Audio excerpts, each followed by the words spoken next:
year, some thought third-rate Georgia would have an easy time with unranked South Carolina. But Israel Mukwamu's first-half pick-six. Championship missed from 42 yards. The Gamecocks got the huge upset. Can they do it again tonight? Will Muschamp's last greatest memory of being the head coach of them cockroaches. It's SEC Saturday night. The Gamecocks. Dogs, baby. Game time. Here in Williams-Brice Stadium playing. Time to turn those smiles into frowns. With the College Football Hall of Famer Matt Stinchcomb, I'm Taylor Zarzer. Alyssa Lang's on the field. You'll see her in just a minute. Stitch, you know all about this rivalry. Played in it 4 times. And in the last 10 years, it's been a fair fight. No doubt. I mean, look at it. They've split it 5 and 5 either side. Both programs having their successes. And most notably last year, the unranked South Carolina Gamecocks upsetting Georgia the way that they did. Make no mistake, Mike Bobo is very familiar with this rivalry, as is Kirby Smart. Both head coaches having played in this rivalry, obviously on the Georgia side of it as a player, and Mike Bobo, for the first time, finds himself on an opposing sideline. Mike Bobo look like he can be the vice president. Unexpected dynamic. I'm Mike Bobo, and I approve this message, looking ass. Under Will Muschamp finds himself in an interim head coaching position now, but 2 players. Georgia teammates 95 to 97. Well, in 2 programs that recruit against one another, and that defeat last year that South Carolina dealt Georgia has reheated this rivalry. Georgia's going to get the football first, and Mike Bobo had a great performance against Georgia, or South Carolina rather, 25 years ago. The only guy that's had a better one was the guy that's starting at quarterback tonight in his SEC. Sorry about that, these damn commercials and shit. You know how YouTube is with these commercials and shit, unexpectedly. Kicking into that man, Kyrus Jackson. Kyrus Jackson, Mr. Jackson. Football here in the Palmetto State. Temperature in the high 50s. Let's go, dogs. Big cold front coming this way tomorrow, but a perfect night for some fall football. Short kick by Jeter and goes out of bounds. The kickoff specialist will give Georgia good field short ass position kick. to start the game. We'll take it. And here comes JT Daniels. What a debut. Machiavelli. JT Machiavelli Daniels. Christ. A lot of folks. 401 yards, 4 touchdowns, 28 or 38. As a penalty is explained. I've been waiting for a quarterback like him. Change at quarterback. And finally, JT Daniels really getting forced into service. Stetson Bennett separating that shoulder on the second series versus Florida. He wasn't forced into the position. He just wasn't picked for the position. Was afoot, and it was available. He was the right person, but they didn't pick him. They went with either him or DeJuan Mathis. In that surgically repaired right knee. First play goes Zeus! Zamir White, and White is met after a gain of 3. Dogs offense, really, it was so bizarre, Stinch, to see them almost exclusively throw the football with success on the ground. It ain't bizarre if you got a quarterback who can throw the ball. I mean, you still can run the ball. You just got to have a balanced offense. Like, you just got to mix it up on the ground and in the passing game.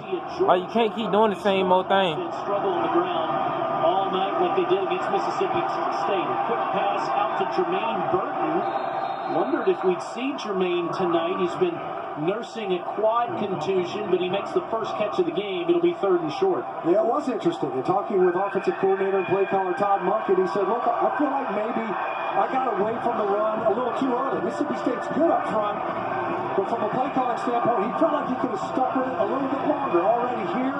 Not the way they would kept doing the same old running plays. You got to pass the ball. You can't keep doing the same old shit. To set up this 3rd and short.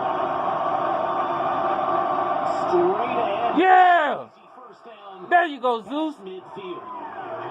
Gonna have more than 8 yards rushing tonight. Run the ball, defense, get off the field. Well, already we've seen it. A couple of runs now from the ball. All right, some shots downfield, takeaways on defense for the cockroaches.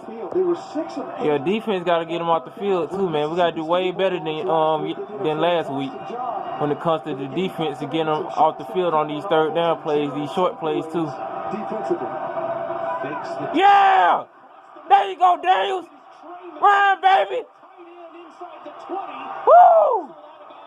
Nice pass, son. Nice pass. Like they ass up through the middle, man. Clamoring for around the Georgia program. Get the ball to the see, look at that. Trey McKinney, transfer, quick shot. Tired of seeing these little screen routes, these short behind the line passing plays. I'm tired of seeing that. Florida State, this is straight ahead, and it's White who backs it out a little bit to the right, and still on his feet. The whistle does come down. Man, brother, helmet done came off. You gonna have to come out the field, son. Georgia has not used their tight ends that much this year, but that's the biggest play of the season. Gotta use these tight ends, man. These tight ends can open up the middle, man, and hurt these defenses. Wide open to give the Dogs an opportunity to score on their first drive of the game. Looks like South Carolina blitzing.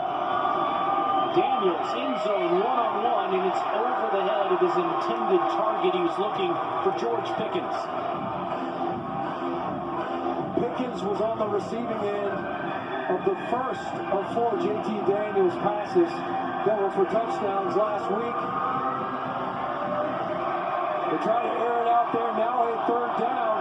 He was incredible on third down last week. He was remarkable. Yeah, there's no doubt. We saw him 10 of 11 passing on third downs, and 2 of those were for touchdowns. James Cook in the game. Quick pass. Yeah! McKinney to the goal line.